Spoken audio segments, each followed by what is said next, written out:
Mas enquanto diziam esse, ele pensava em nós. Porque Jesus sabe o preço que foi para ele estar naquela cruz. Jesus sabe o preço que ele pagou para estar naquela cruz. Enquanto nossa dívida. O livro de Colossenses, capítulo 2, verso 14, vai nos dizer que havia uma cédula de acusação, que havia um escrito de acusação que nos condenava, mas ele encravou ali na cruz. Eu vim nessa noite para te dizer que o inferno ele tinha provas. Oh, aleluia! Mas o sangue de Jesus pagou. E Paulo diz que aquele sacrifício subiu como aroma suave.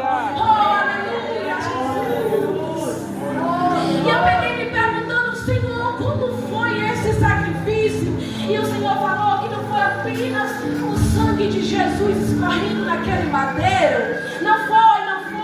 Foi o Filho eterno de Deus se entregando por nós.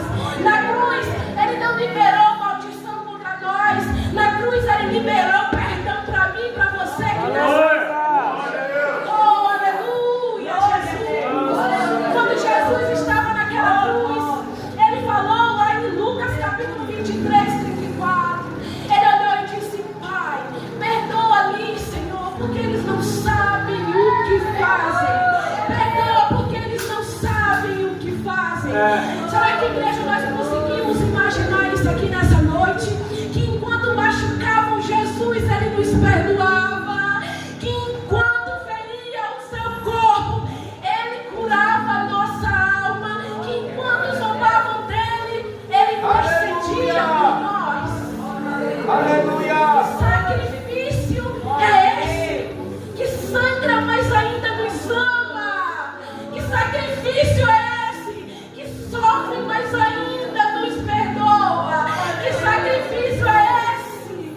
E Jesus disse em João capítulo 19, 30. Meu Deus! Está consumado. Está consumado. Deixa eu te dizer algo. Tetelestai no original grego quer dizer está quitado. Aleluia! Está pago. Essa expressão quer dizer que Jesus ele pagou. Não ficou parcela em atraso. O sacrifício de Jesus não é como a gente chega na Casas Bahia e parcela em 12 vezes, 24 vezes. Não. O sacrifício de Jesus é ele dizendo: eu paguei tudo. O inferno agora não pode nos acusar porque ele pagou. Ele pagou. Ele estava dizendo: a dívida foi paga, a justiça foi feita e o preço foi quitado. Que sacrifício foi esse? O inferno perdeu o direito de nos acusar. A culpa perdeu a voz. E tudo por amor a mim, tudo por amor a nós. E muitas das vezes nós insistimos, igreja. Perdão, muitas das vezes nós insistimos em viver como se não tivesse sido o sacrifício. Muitas das vezes a gente vive como se a graça ela fosse qualquer coisa, mas nessa noite o Senhor está dizendo: Jesus. não viva como se a graça fosse qualquer coisa. Glória a Deus. Não viva como se a graça fosse algo banal na sua vida. Aleluia. Porque Paulo disse que aquele sacrifício subiu como aroma suave. Você consegue imaginar isso? A dor de Jesus que parecia derrota, subindo como um perfume cheiroso.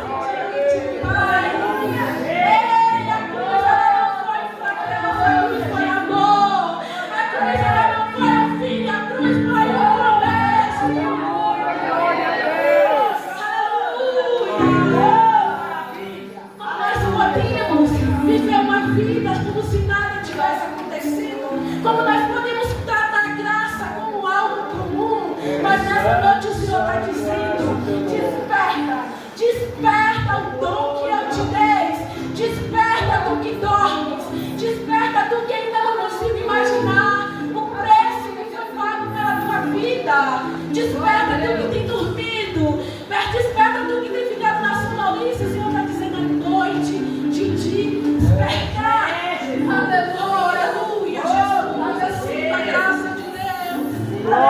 Jesus. Isaías 53, Isaías disse que ele foi desprezado pelos homens, homem de dores, experimentado nos castigos e no sofrimento. Oh, aleluia.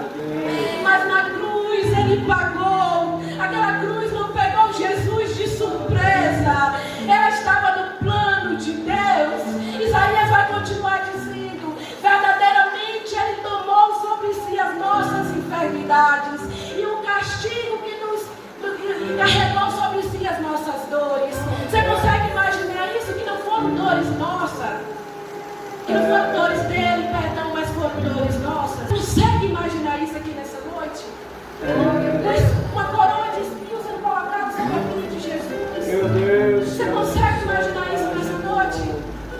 Jesus dizendo: eu tenho sede, e alguém dizendo: toma vinagre. Você consegue imaginar isso? Alguém dizendo: desce daí, Jesus permanecendo por causa de mim, por causa de você. Aleluia, Jesus. Isaías continua dizendo que ele foi transpassado pelas nossas transgressões e moído pelas nossas iniquidades. Ei, a cruz ela não foi acidente, a cruz ela foi substituição. O castigo que nos traz a paz estava sobre ele. A paz que nós temos hoje, quando nós podemos dormir, a paz que foi nos dada hoje, foi levada por Jesus. Não porque ele foi para aquela cruz. Custou o castigo de Jesus. Isaías continua dizendo: e pelas suas pisaduras nós fomos sarados. Oh, aleluia, Jesus. Porque para Deus a obra ela já estava terminada. Santo de Israel. Engraçado, interessante que Isaías me diz: nós saímos. Oh, uma dívida. Enquanto Isaías está mostrando um homem de dores, Paulo está trazendo para a gente o que tivesse acontecido, igreja. Nessa noite não era isso que eu queria pregar, mas o Senhor fala no meu coração que nós temos que despertar para o sacrifício dele. Aleluia. E nós temos que despertar para a morte dele naquela cruz. Oh, aleluia. Oh, Deus maravilhoso. E o apóstolo Paulo vai dizer no verso 6: ninguém vos engane com palavras vãs, porque por essas coisas vem a ira de Deus. Irmãos, os discursos, as palavras vãs que o apóstolo Paulo aqui está dizendo, são discursos que muitas das vezes parecem ser modernos, que parecem ser atualizados, mas são tão desconectos da palavra de Deus, são desconectados da palavra de Deus, porque o mundo aí fora usa palavras vãs dizendo: Deus entende, Deus quer só o seu coração, Misericórdia. todo mundo faz, você pode fazer, não precisa mudar tanto assim. Deus só quer que você esteja do jeito que você quer. Essas são as palavras vãs que muitas das vezes o mundo quer colocar sobre os nossos jovens, que o mundo quer colocar sobre as nossas nossos ouvidos.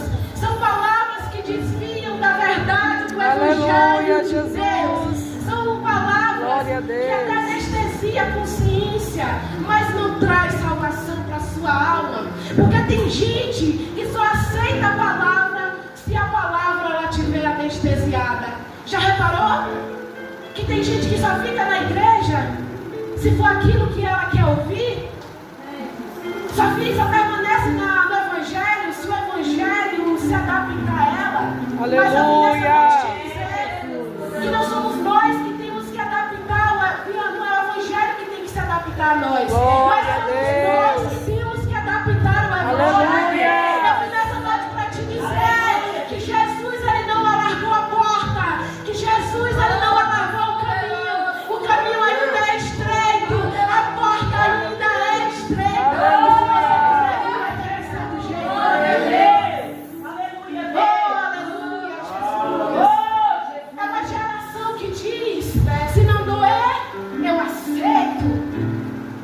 Se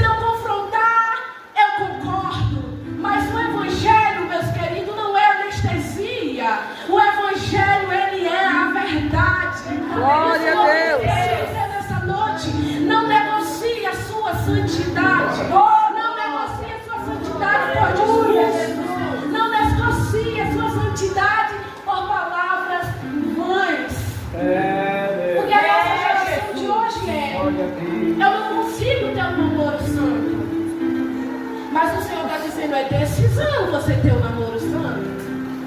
A nossa geração que diz: ai, eu gosto tanto dessa série, eu não consigo parar de assistir essa série. Mas o Senhor está dizendo: é decisão. Aleluia. Decida se libertar disso. Glória a Decida Deus. se libertar disso.